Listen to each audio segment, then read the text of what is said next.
So today's video, we're going to do a photo trip along the Silk Road, which I think is kind of cool because it kind of shows things in modern times.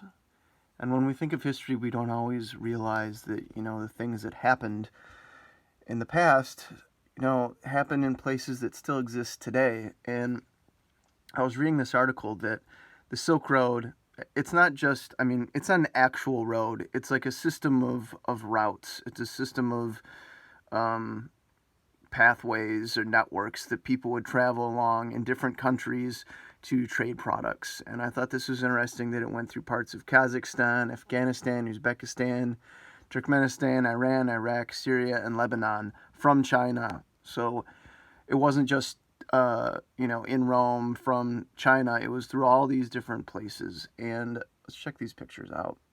This is crazy to think about. If you can imagine people traveling along this area here near these mountains or even through the mountains to get from China to these other places, taking their animals with them to carry these products over thousands of miles is just crazy to think about. And there's a crazy advertisement for couches.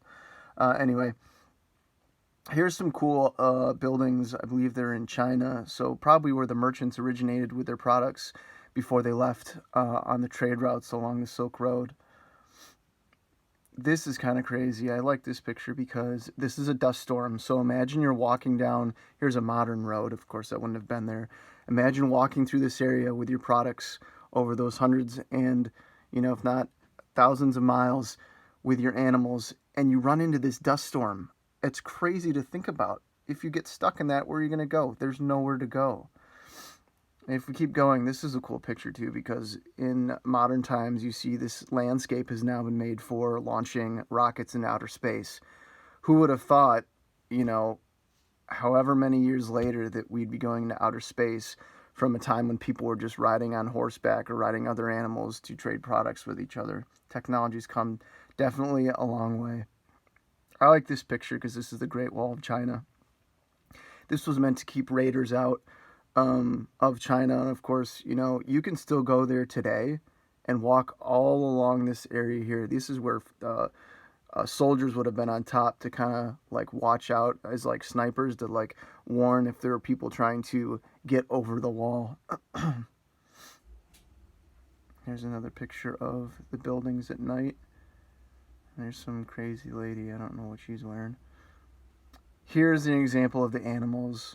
They've got camels that they would have used, riding on top of them, of course, putting their products in bags and carrying them on the camels.